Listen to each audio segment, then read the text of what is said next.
Hello and welcome to Political Brew. I'm Phil Hirschkorn. Today's topic is primary day. We'll recap and discuss the results in the still undecided Democratic and Republican governor's races and the House CD2 race.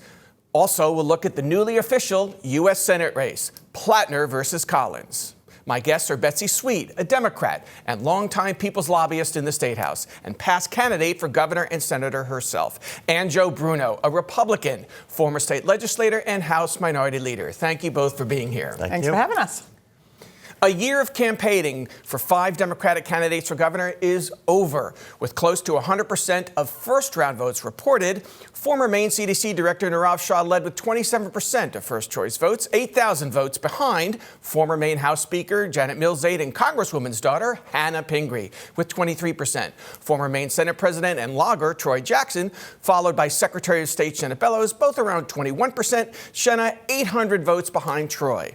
And renewable energy and entrepreneur and senator's son Angus King III placed 5th with 8%. A ranked choice runoff happens next week. Here's a sample of what some candidates said on primary night.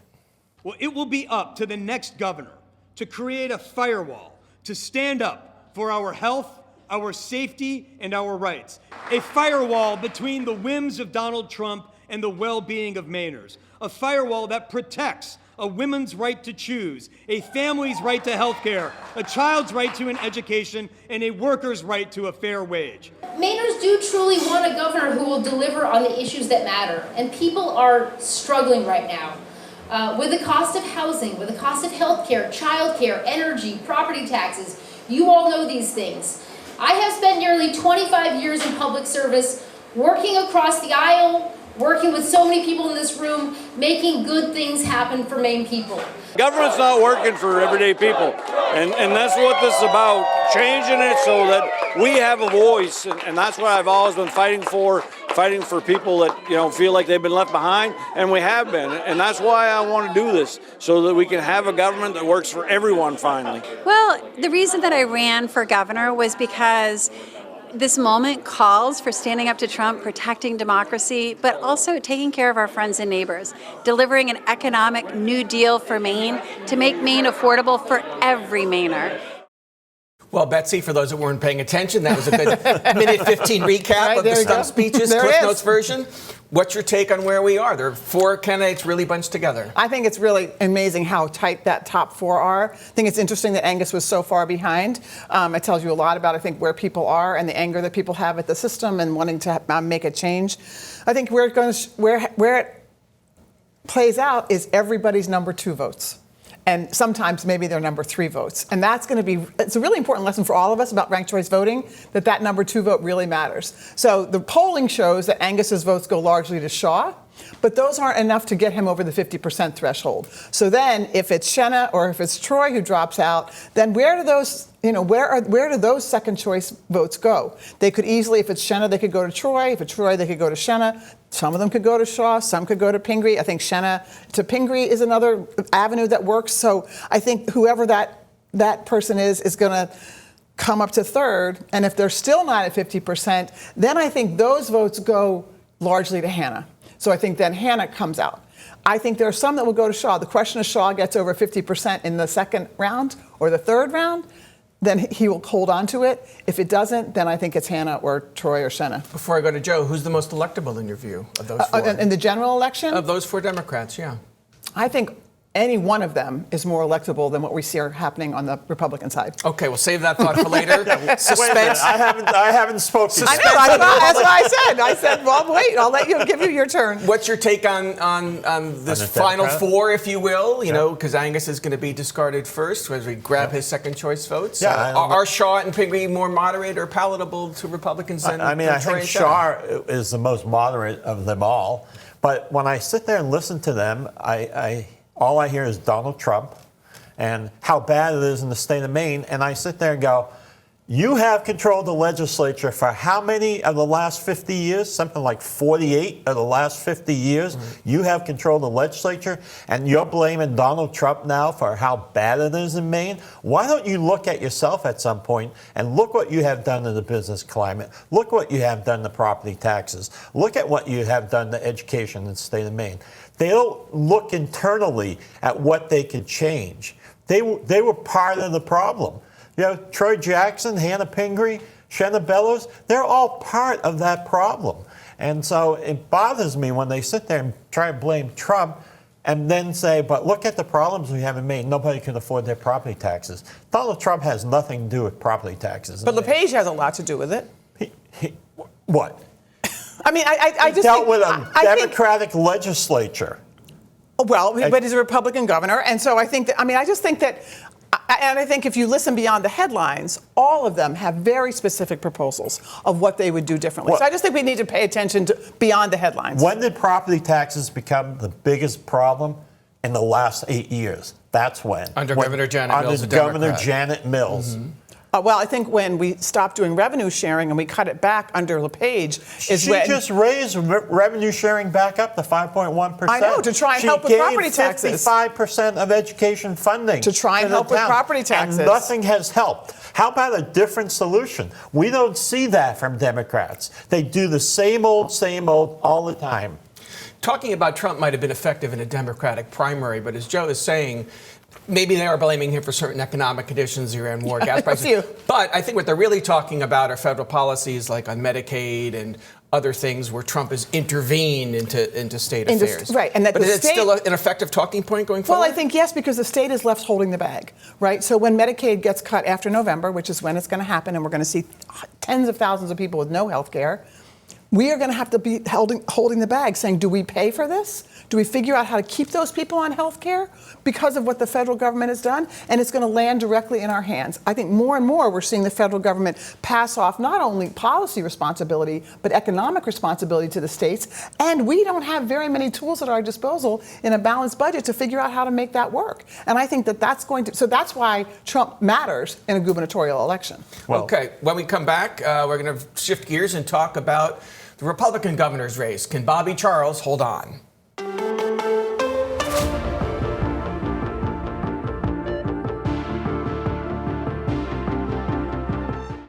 7 Republicans fought to the finish in their gubernatorial primary. With almost 100% of first-round votes reported, former U.S. Assistant Secretary of State and Naval Intelligence Officer Bobby Charles is way ahead with 37%, 22,000 votes ahead of former Jim Chain CEO and Joe's pick, Ben Midgley, in second, followed by health technology company CEO Jonathan Bush.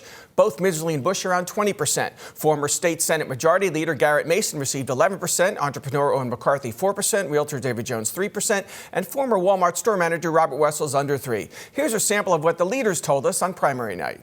As ranked choice is counted, we are confident we are going to win this primary.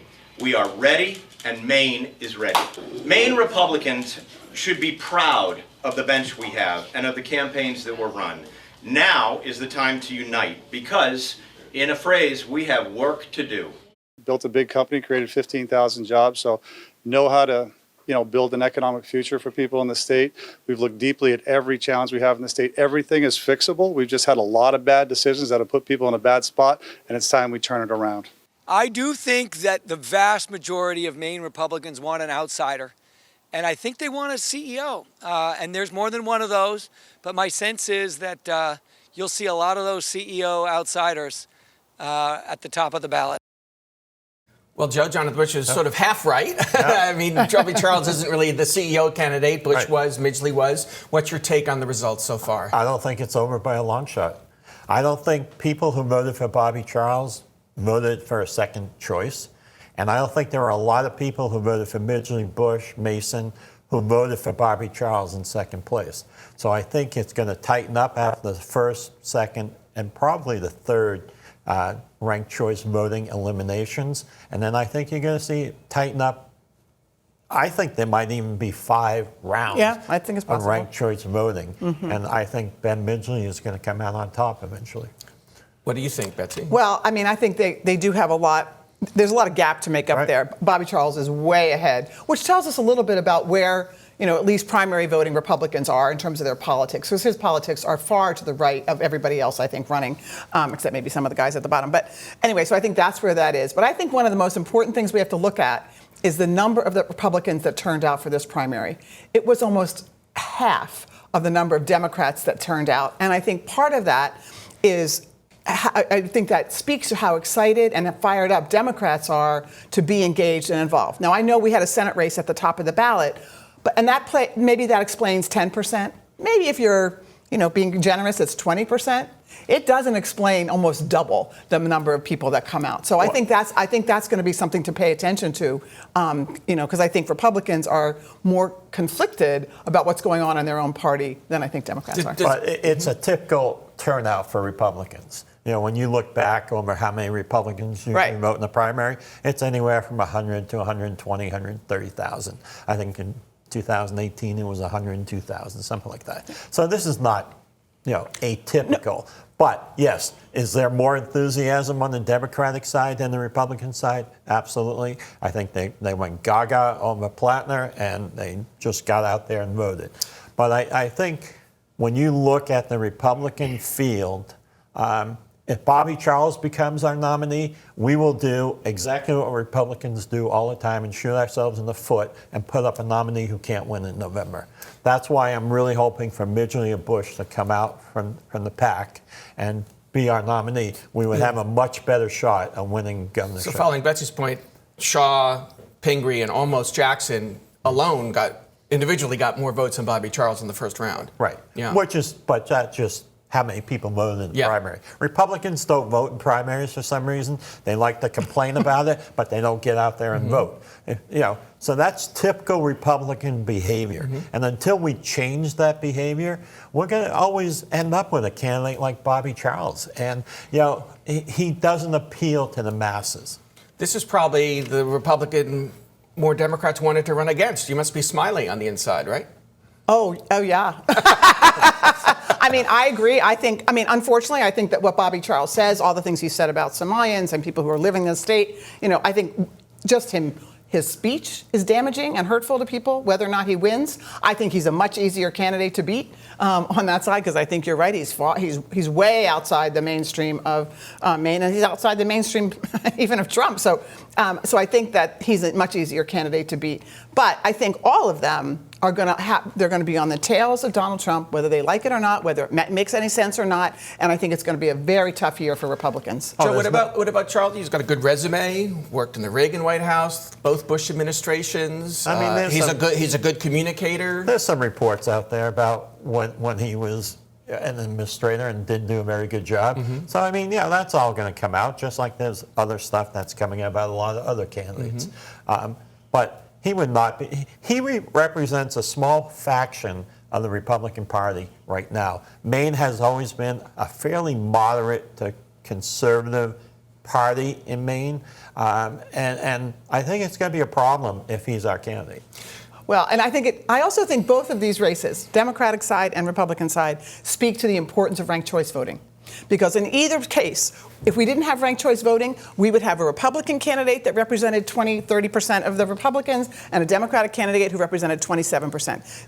Once ranked choice voting, we have the person that's most acceptable to most of the people. And that's why it's such an important system. And the runoff, we'll see next week, will be instant once they get it's around to uploading the data. Exactly. As opposed to another weeks or months or of people having to campaigning. come out again, in which the voter turnout is even lower. Right. And that's the problem with ranked choice voting. It takes too long to get there. A week? You can't wait a week? No. Would you rather have weeks, say, more of a runoff campaign with lower turnout at the end? I don't know. I don't know what the answer is. Yeah, well, the research shows that those campaigns, when you have to go back again after runoff, it's more money and it's more time. What was Maine law before ranked choice? Would we have accepted Tuesday's plurality? Exactly. And it would be done. And you're done. And you'd have a candidate with 37% of the vote and 28% of the vote. Right. Which I don't think serves democracy. Okay, we're going to take another quick break. When we come back, the still undecided U.S. House race in the 2nd Congressional District. Can Joe Baldacci hold his lead in the Democratic primary?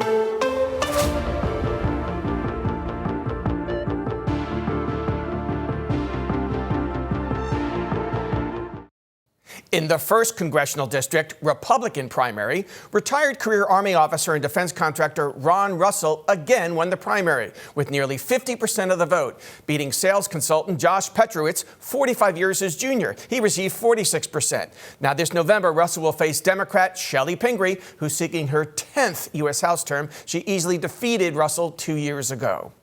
In the more competitive 2nd Congressional District Democratic primary, with almost all of first-round votes counted, State Senator Joe Baldacci led with 31.6%, about 1,700 votes ahead of State Auditor Matt Dunlap, that's Betsy's pick, who had 29.3%, just 400 votes ahead of former congressional staffer Jordan Wood at 28.8%. Social worker Paige Loud followed at 10.4%. A ranked choice runoff comes next. Here's part of what the leaders said in closing arguments primary eve.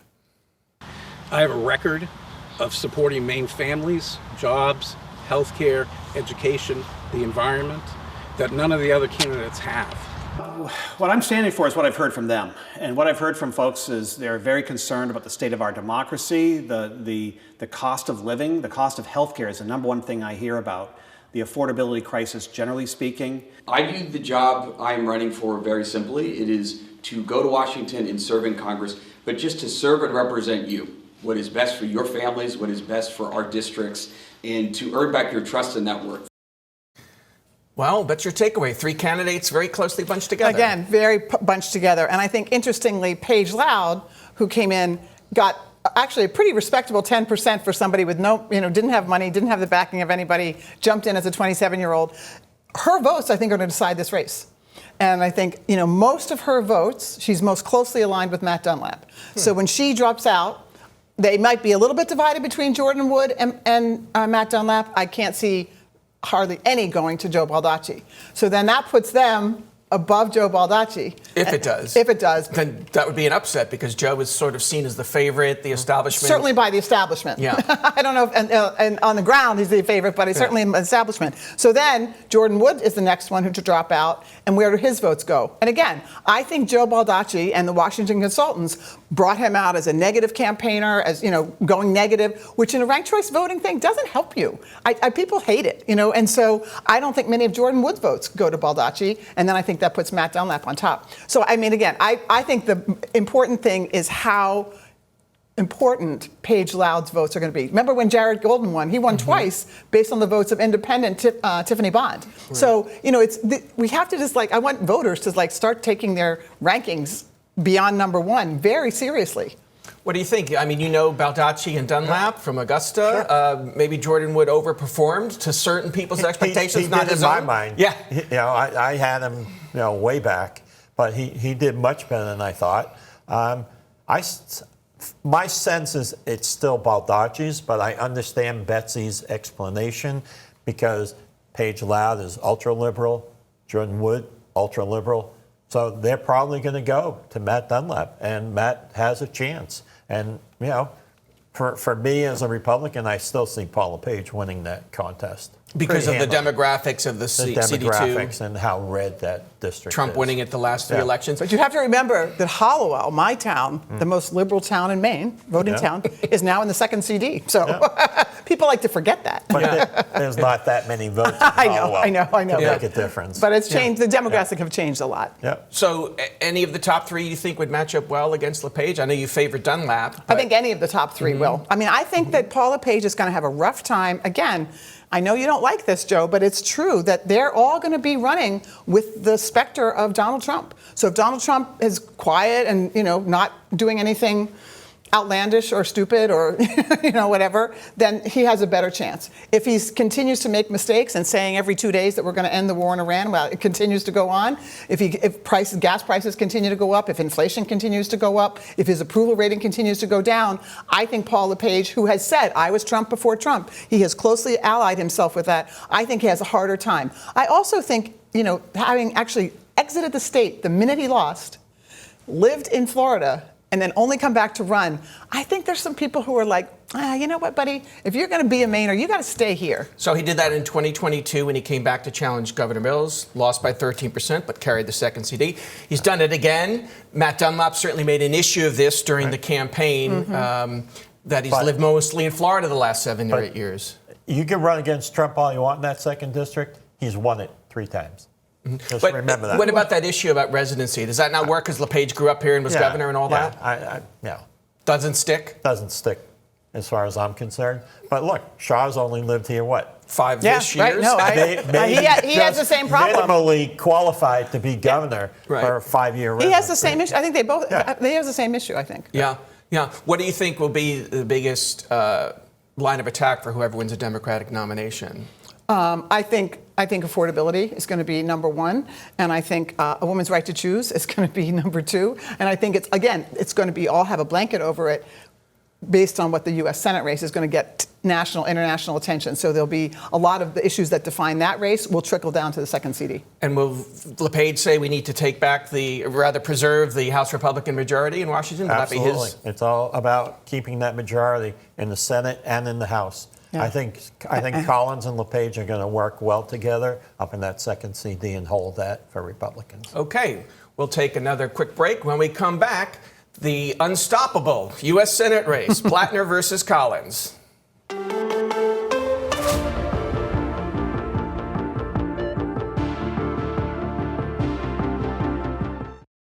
Oyster farmer Graham Plattner has set a Maine record for most votes in a Democratic U.S. Senate primary. Plattner captured at least 152,000 votes, or 71.9% of primary voters. Governor Janet Mills, who had suspended her campaign 40 days prior, still received 19.3%. And 2024 Democratic nominee David Costello, 8.3%. A large Plattner protest vote never materialized. Plattner got more votes than Sarah Gideon's 116,000 in the 2020 primary, 71.5%. Betsy, remember that? I do. A three-candidate field that you were in. And runner-up, we should give you credit. But here's a snippet of Plattner's victory speech in Blue Hill. If you believe, as I do, that we can change our politics and change our country, then you must also believe that people can change. Plattner and his voters found redemption in his primary win. I think he understands Mainers. I think he is younger. I think he represents people like me. He stands for universal health care. So I think despite everything, I hope Plattner wins. Some Plattner voters cited his electability in November. I just think that he has the most opportunity to win. I've voted against Susan Collins 5 times, and I think this time we've got it. Janet Mills didn't ask for any Democrats' votes, but she received 1 in 5. I really just appreciate all that she did during the COVID years and all that she stands for. Plattner attacked Collins in his victory speech for voting with Trump, voting for Kavanaugh, for being in politics almost as long as Joe Biden, for breaking her 1996 pledge to serve only 2 Senate terms, and he called Collins corrupt for becoming, for instance, wealthier these past 30 years. But that's primarily due to her 2012 marriage to a man with a strong stock portfolio that's managed like a blind trust. In all my time in the Senate, I have never bought, owned, or sold a single piece of stock. I've always just had mutual funds, though we have no investments as a couple. He has his investments, I have mine. We keep them totally separate. Team Collins added, Mainers aren't looking for bitter campaigns, grand promises, angry speeches riddled with lies. They're looking for results. While others talk about revolution, and by others I think they mean Mr. Plattner, and division, Susan Collins is delivering for Maine. Joe, what's your take on where we are? Wow. There's so much about Graham Plattner to dislike. I mean, the guy is a fake oyster farmer, first of all. He has one client, his mom. He's a narcissist. He's still on Kick. Now we find out he's on Tinder. I mean, what kind of a person are we voting for here? Or all of a sudden, do morals and ethics not matter anymore? You know, it used to be if you were a politician and you had a DUI, there's no way you're winning an election. Now everybody doesn't care about it anymore. And somebody's going to throw back at me, oh, George Bush had a DUI. Yes, he did. And you know what? It's not right that we elect people like that. This is not my parents' Democratic Party. They were both Democrats, and this is not who they would have elected. They would have stood up for someone who was more of a statesman and not someone who's so angry and bitter about his entire life that, you know, he excuses everything that, oh, I have PTSD. Well, you know what? From being a combat veteran. Right. But there's a lot of people who have dark times in their life. And, you know, as someone said to me, well, Jeffrey Dahmer had a dark time in his life, you know, and that's true. You know, but why are we giving this guy so much credit for doing nothing? Betsy, was your candidate when Janet Mills was still running. Yeah, well, and I just want to say, Janet Mills told everyone she was still on the ballot, so it's not true to say she dropped out. Suspended. Yeah, but then she came on and said, "I'm still on the ballot, please." And a week ago, did you see the signs around town? Yeah, exactly. The Sharpie. So to say still that on the ballot. Yeah, right. So anyway, but I don't want to talk about that. So I think it's fascinating to me that the only tool in the box of the Republicans and the Democratic establishment is character assassination. Because they can't say, oh my gosh, vote against this guy. He's for health care. He's for child care. He's for protecting veterans. He's for making sure seniors have this. He's for a woman's right to choose. Because the vast majority of people in this state and this country believe in that. So the only thing they can do is go after character assassination. And I think if I work with people who are veterans who have PTSD, I think that this is a success story. And what you hear on the media and what you see is that angry stuff. He is the softest, kindest, nicest man. He sings in a choir. I saw him last night with his nephews and nieces. I mean, I think it's a function of our media and the campaign against him, which is relentless. And still, a relentless campaign. New York Times held a story for 3 months until the week before the primary. Like, what's that about? Okay. And yet, more people voted for him than any other Democratic candidate in the history of us keeping tabulations. When he has a town hall, when he goes somewhere, it's not 40 people who show up or 50, it's 1,500. And they are there. So he is speaking to something, and he will say, and it is true, he said, the mistake everyone's making is they're trying to make this campaign about me. This campaign is not about me. This campaign is about us and about our broken system and about what the government and democracy, little democracy, is not delivering for Maine people. And that's what's touching people. That's what's moving people. That's what's exciting people. There hasn't been a campaign in the state with 15,000 active volunteers in my entire 50 years of doing this work. So he's touching a chord, and it's showing. We're running out of time, so quick rebuttal and then one more from Betsy. Character talks about a person's decision making, okay? He's made a lot of bad decisions in his life. That's what we're talking about. His ideas are socialist. So if you want a socialist to join AOC and Bernie Sanders and Elizabeth Warren, that's your guy. Capitalism made America. It's still a great economic driver in America. If you go out and work hard and you have a good idea, you will, benefit from that. Socialism doesn't benefit anybody, especially it's been tried around the world. It fails everywhere it's tried. Well, if you believe that the largest transfer of $79 trillion of wealth from middle-class, hardworking Mainers and people across this country to 932 billionaires, if you think that's working and that capitalism is working, then you're going to vote for the Republican. But that's not working for the majority of Mainers, and that's what Graham represents. And I think that, one thing that's interesting about this character assassination, you have never heard another politician say, yeah, I got flaws. I'm working on it. I'm in therapy. We're in therapy together. That is a whole new opening that we have never seen in a politician before. And I think that, that they are going to try and make it about him.